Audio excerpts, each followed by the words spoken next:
اسی طرح عبداللہ بن مبارک رحمہ اللہ تعالی، امام عبداللہ بن مبارک رحمہ اللہ تعالی جو 181 ہجری میں فوت ہوئے، 181 ہجری میں عبداللہ بن مبارک رحمہ اللہ، بہت عظیم الشان بلند پایا محدث، وہ فرماتے ہیں ان کے بارے میں، ان کے شاگرد علی بن الحسن بن شقیق کہتے ہیں سألت عبداللہ بن المبارک، میں نے امام عبداللہ بن مبارک سے سوال کیا کیف ینبغی لنا ان نعرف ربنا عز وجل یا ان نعرف ربنا عز وجل، ہمارے لیے کیا لائق ہے کہ ہم اپنے رب کا تعارف کس طرح کروائیں، اپنے رب کی تعریف کس طرح کریں، لوگوں کو کیسے بتائیں ہمارا رب کیسا ہے، ہمارا رب کہاں ہے، اللہ کے بارے میں ہم لوگوں کو کیا بتائیں، یا خود ہم معرفت کیا اپنے دل میں رکھیں اللہ کے بارے میں۔ قالا، فرمایا علی السماء السابعۃ علی عرشہ، اللہ تبارک و تعالیٰ کی معرفت یہ ہے، اہل سنت کا عقیدہ مرزا صاحب یہ ہے، قرآن و سنت کی روشنی میں جو اجماعی عقیدہ ہے وہ یہ ہے، میں پہلے بھی عرض کر چکا ہوں کہ یہ اجماعی عقیدہ ہے، یہ اجماعی عقیدہ ہے، میں اب بھی بتا رہا ہوں، آگے میں حوالے بھی پڑھنے والا ہوں کہ محدثین نے، اہل سنت نے اسے اجماعی عقیدہ قرار دیا ہے کہ اللہ کو ہر جگہ نہ ماننا، اللہ تبارک و تعالیٰ کی ذات کو عرش پہ ماننا اور اللہ تبارک و تعالیٰ کے علم و قدرت کو ہر جگہ ماننا، یہ اجماعی اور اتفاقی عقیدہ ہے۔ تو امام عبداللہ بن مبارک رحمہ اللہ فرماتے ہیں اللہ السماء السابعۃ علی عرشہ، اللہ تبارک و تعالیٰ کی معرفت یہ ہے، اللہ تبارک و تعالیٰ کی تعریف یہ ہے کہ وہ ساتوں آسمانوں کے اوپر، عرش کے اوپر ہے، بائن من خلقہ، اپنی مخلوق سے جدا ہے، اپنی مخلوق کے ساتھ ملا ہوا نہیں ہے۔ ولا نقول کما تقول الجہمیہ انہ ہاہنا فی الارض، مرزا صاحب عبداللہ بن مبارک رحمہ اللہ الامام المجاہد وہ کیا فرماتے ہیں، ہم جہمیوں کی طرح یہ نہیں کہتے کہ اللہ زمین میں بھی ہے، ہم جہمیوں کی طرح یہ نہیں کہتے۔ مرزا صاحب جہمیوں کا عقیدہ کس کا ہے؟ جہمیوں کا عقیدہ یہ ہے کہ انہ ہاہنا فی الارض، اللہ زمین میں ہے، جس طرح آپ کہتے ہیں اللہ ہمارے ساتھ ہے، حقیقت میں علم مانا کرنا یہ تحریف ہے، انحراف ہے، نعوذ باللہ۔ تو یہ امام عبداللہ بن مبارک رحمہ اللہ کا یہ عقیدہ ہے جو امام اہل سنت عبداللہ بن احمد بن حنبل رحمہ اللہ نے اپنی کتاب میں، امام دارمی رحمہ اللہ نے اپنی کتاب میں، امام بہقی رحمہ اللہ نے اپنی کتاب میں نقل کیا ہے۔ حافظ ذہبی رحمۃ اللہ علیہ فرماتے ہیں ھذا صحیح ثابت، ھذا صحیح ثابت، یہ قول صحیح ہے، ثابت بھی ہے۔ ابن تیمیہ رحمۃ اللہ علیہ بھی فرماتے ہیں صحیح سندوں سے یہ منقول ہوا ہے۔ حافظ ابن قیم رحمہ اللہ تعالیٰ فرماتے ہیں وقد صح عنہ صحۃ قریبۃ من التواتر، یہ تو اتنی صحیح سندوں سے نقل ہوا ہے کہ تواتر کے قریب ہے، گویا کہ متواتر ہے۔ عبداللہ بن مبارک رحمہ اللہ سے یہ قول کہ جہمیوں کا عقیدہ، ہم جہمیوں کی طرح یہ نہیں کہتے کہ اللہ یہاں ہے، ہم جہمیوں کی طرح یہ نہیں کہتے کہ اللہ یہاں ہے، یہ عبداللہ بن مبارک رحمہ اللہ کا قول۔ اسی طرح اس کے بعد امام نعیم بن حماد الخزاعی رحمہ اللہ تعالی جو 228 ہجری میں فوت ہوئے، ان کا عقیدہ الابانہ الکبریٰ میں امام ابن بطہ رحمہ اللہ نے نقل کیا ہے۔ کیا عقیدہ ہے؟ وَهُوَ مَعَكُمْ أَيْنَمَا كُنْتُمْ، اللہ نے جو فرمایا ہے نا جہاں بھی تم ہوتے ہو اللہ تمہارے ساتھ ہوتا ہے۔ ما معناها، اس کا معنی کیا ہے؟ فقال، انہوں نے فرمایا معناها أنه لا يخفى عليه خافية بعلمه، اللہ اپنے علم کی وجہ سے ہر جگہ ہے، اللہ کا علم ہر جگہ ہے، اللہ کے علم سے کوئی چیز مخفی نہیں، یہ مطلب ہے اس کا۔ وَهُوَ مَعَكُمْ أَيْنَمَا كُنْتُمْ، تم جہاں بھی ہو اللہ تمہارے ساتھ ہوتا ہے، اس کا مطلب یہ ہے اللہ کا علم تمہارے ساتھ ہوتا ہے، اللہ کے علم سے کوئی چیز مخفی نہیں۔ اسی طرح امام احمد بن حنبل رحمہ اللہ کا عقیدہ، مرزا صاحب امام اہل سنت جن کا نام ہی امام اہل سنت ہے، امام احمد بن حنبل رحمہ اللہ کا عقیدہ، یہ حافظ ذہبی رحمہ اللہ نے ان سے نقل کیا ہے اپنی کئی کتابوں میں۔ ایک تو ہم یہاں جہاں سے نقل کر رہے ہیں وہ امام ذہبی رحمۃ اللہ کی کتاب العلو لعلی الغفار، مرزا صاحب جس کے آپ منکر ہیں نا، محدثین نے اس نام پہ اسپیشل کتابیں لکھی ہیں۔ امام ذہبی رحمۃ اللہ علیہ نے العلو کتاب لکھی، اللہ کی بلندی کو ثابت کرتی ہے کہ اللہ بلند ہے، اور قرآن و سنت کے دلائل پیش کیے ہیں جو یہاں میں پیش نہیں کروں گا۔ تو انہوں نے کیا فرمایا، کہتے ہیں کہ المنقول عن هذا الامام فی هذا الباب طیب کثیر مبارک فیہ، کہتے ہیں کہ اس بارے میں کہ اللہ تبارک و تعالیٰ اپنے عرش پر مستوی ہے، لوگوں کے ساتھ اللہ کا علم ہے، اللہ کی قدرت ہے، وہ فرماتے ہیں کہ اس بارے میں امام احمد بن حنبل رحمہ اللہ سے بہت خوشبودار باتیں، بہت ساری خوشبودار باتیں منقول ہیں اور بابرکت باتیں ہیں وہ۔ فہو حامل لواء السنت، وہ تو سنت کے علم کو بلند کیے ہوئے تھے، امام اہل سنت تھے نا، یہ علامہ ذہبی رحمۃ اللہ علیہ فرما رہے ہیں امام احمد بن حنبل کے بارے میں۔ والصابر فی المحنۃ، فرماتے ہیں کہ آزمائش میں صبر کرنے والے تھے، انہوں نے آزمائش پہ صبر کیا خلق قرآن کے حوالے سے جو انہیں آزمائش آئی. تو فرماتے ہیں کہ ان کا قول ہے، امام اہل سنت کا قول ہے، جو ان کے شاگرد ابو طالب احمد بن حمید ان سے نقل کرتے ہیں. وہ کہتے ہیں میں نے پوچھا امام بن حنبل رحمۃ اللہ علیہ سے، قال اللہ معنا الرجل، اس شخص کے بارے میں جو کالا کہے اللہ معنا، اللہ ہمارے ساتھ ہے، اور یہ آیت آگے سے پڑھ دے، وہ کہے کہ اللہ ہمارے ساتھ ہے، جس طرح مرزا صاحب کہتے ہیں، جس طرح گمراہ لوگ کہتے ہیں، جس طرح گمراہ لوگ کہتے ہیں، مرزا صاحب کا جیسے دعویٰ ہے کہ اللہ ہمارے ساتھ ہے، ہم اس کی تعویل نہیں کرتے.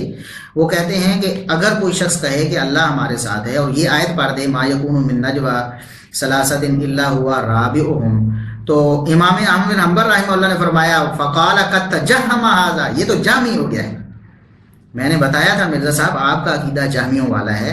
جو شخص یہ کہتا ہے کہ اس آیت سے یہ ثابت ہوتا ہے اللہ ہمارے ساتھ ہے، بس ہم اس میں کوئی تعویل نہیں کریں گے کہ علم کے اعتبار سے ہمارے ساتھ ہے، ہم بس کہیں گے اللہ ہمارے ساتھ ہے، اللہ یہاں بھی ہے وہاں بھی ہے.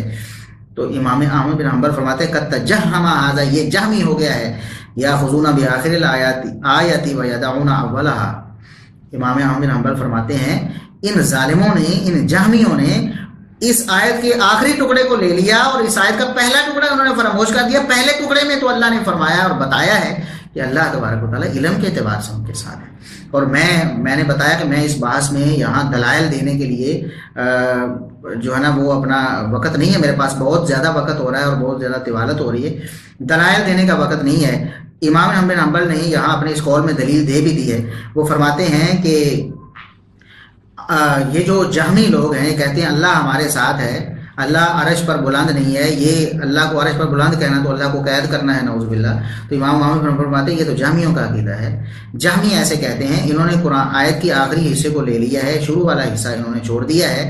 الم تر ان اللہ یعلم، یہ آیت شروع یہاں سے ہوتی ہے کہ آپ کو معلوم نہیں کہ اللہ جانتا ہے، اللہ جانتا ہے، اللہ کو علم ہے.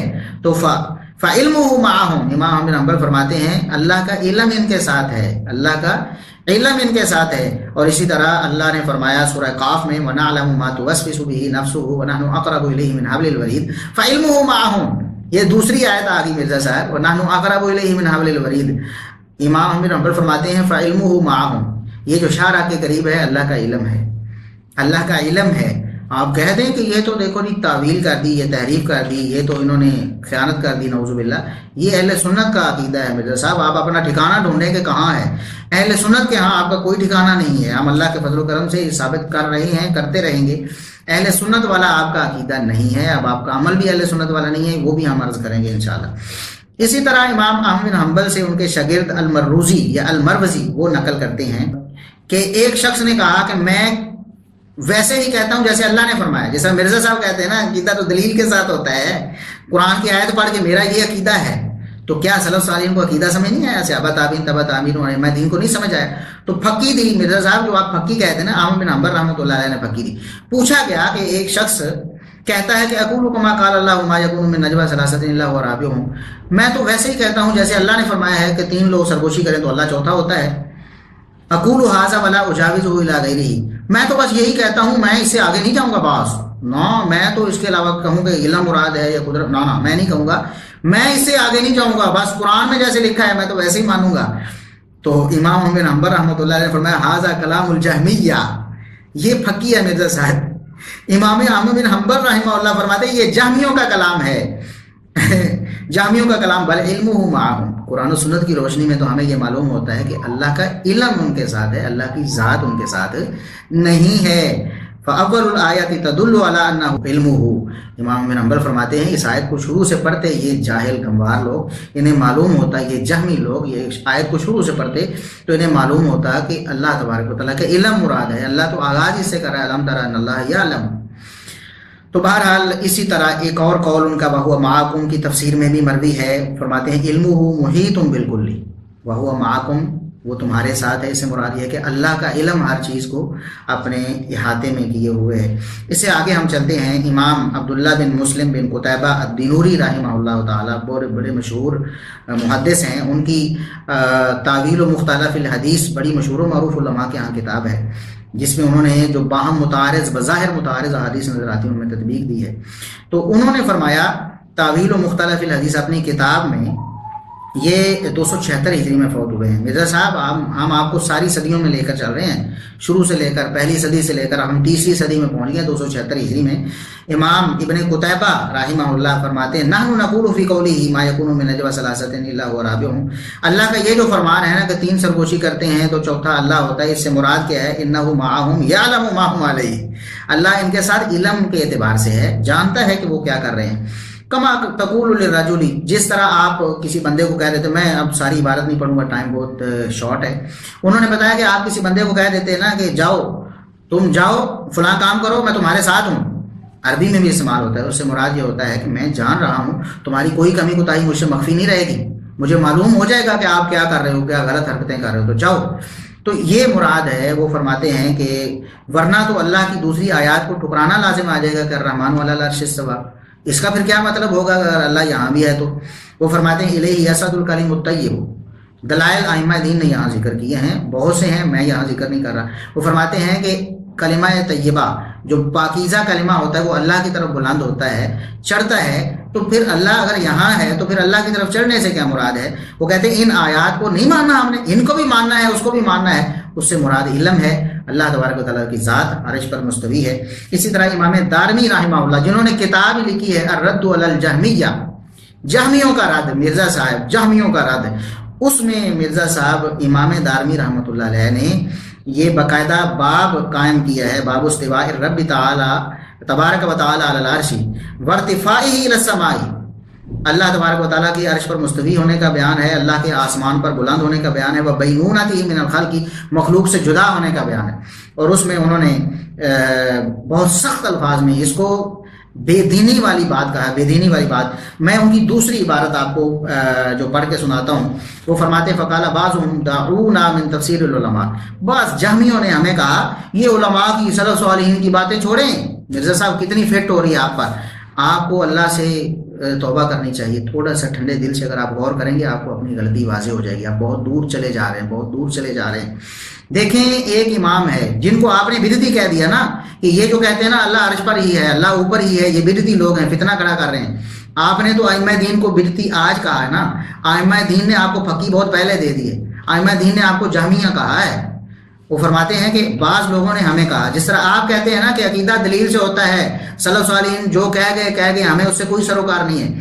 وہ فرماتے ہیں کہ بعض لوگوں نے ہمیں کہا دعونا من تفسیر العلماء، یہ علماء کی جو تفسیریں ہیں کہ ماں ہوں سے مراد وہ ہے، علم ہے، قدرت ہے، چھوڑو، ہم نے انا محتججنا بکتاب اللہ، ہم نے تو قرآن سے دلیل لی ہے نا، جس طرح مرزا صاحب آپ کہتے ہیں قرآن میں آیت لکھی ہوئی ہے، وہ کہتے ہیں ہم نے تو کتاب اللہ سے دلیل لی، فاتوا بکتاب اللہ، لاؤ کتاب اللہ سے کوئی دلیل لاؤ، ہمارے ساتھ بات کرنی ہے۔ ٹھیک ہے مرزا صاحب، ہمیں یہ بھی منظور ہے، ہم یہ نہیں کہتے کہ کتاب اللہ کے دلائل نہیں ہیں، ہم کہتے ہیں کہ کتاب اللہ کے دلائل موجود ہیں، سلف صالحین نے انہیں کو سمجھا ہے تو یہ عقیدہ بنایا ہے۔ اگر دلائل یہاں پیش کریں تو امام صاحب نے 10 دلائل پیش کر دیے ایک ہی موقع پہ، امام دارمی رحمہ اللہ نے۔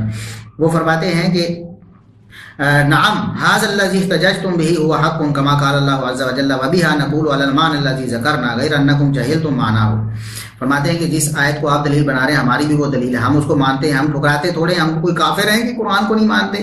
وہ فرماتے ہیں ہم مانتے ہیں، لیکن بات یہ ہے کہ جہل تم مانا ہو، اس کا معنی کرنے میں تم نے جہالت سے کام لیا، تم جاہل ہو، تمہیں پتہ نہیں اس کا معنی کیا کرنا ہے۔ صحابہ تابعین ائمہ دین تو عالم تھے، انہیں پتہ تھا اس کا معنی کیا کرنا ہے۔ فضللتم عن سواء السبیل، تم سیدھے راستے سے گمراہ ہو گئے ہو، وہ حق پر رہے ہیں۔ وتعلقتم بوسط الآیات واغفلتم فاتحتها وخاتمتها، فرماتے ہیں جاہلو، اوے جہمیوں جاہلو، تم نے قرآن کریم کی ایک آیت کے درمیانی الفاظ کو پکڑ لیا ہے مضبوطی سے، اور شروع والے الفاظ بھی چھوڑ دیے ہیں کہ جہاں علم کا ذکر، اور آخر والے الفاظ بھی چھوڑ دیے ہیں۔ تو بہرحال میں یہاں اس آیات کو ڈسکس نہیں کروں گا، دلائل میں نے نہیں دینے، میں نے آج سلف صالحین کا عقیدہ بتانا مرزا صاحب آپ کو۔ آپ کہتے ہیں نا کہ میں نے منہج سلف کے مطابق یہ معاملہ ڈسکس کیا، بالکل جھوٹ ہے، بالکل کذب بیانی، فریب، دھوکہ ہے، بالکل نہیں ہے۔ میں صرف سلف صالحین کے اقوال نقل کر رہا ہوں، دلائل نقل کروں، 10 گھنٹے بھی کام ہے مرزا صاحب، آپ میرے ساتھ بیٹھ جائیں، میں 10 گھنٹے بغیر وقفہ کیے آپ سے اس بات پر قرآن و سنت کے دلائل سے ڈیبیٹ کر سکتا ہوں، 10 گھنٹے کم از کم مسلسل ڈیبیٹ کر سکتا ہوں۔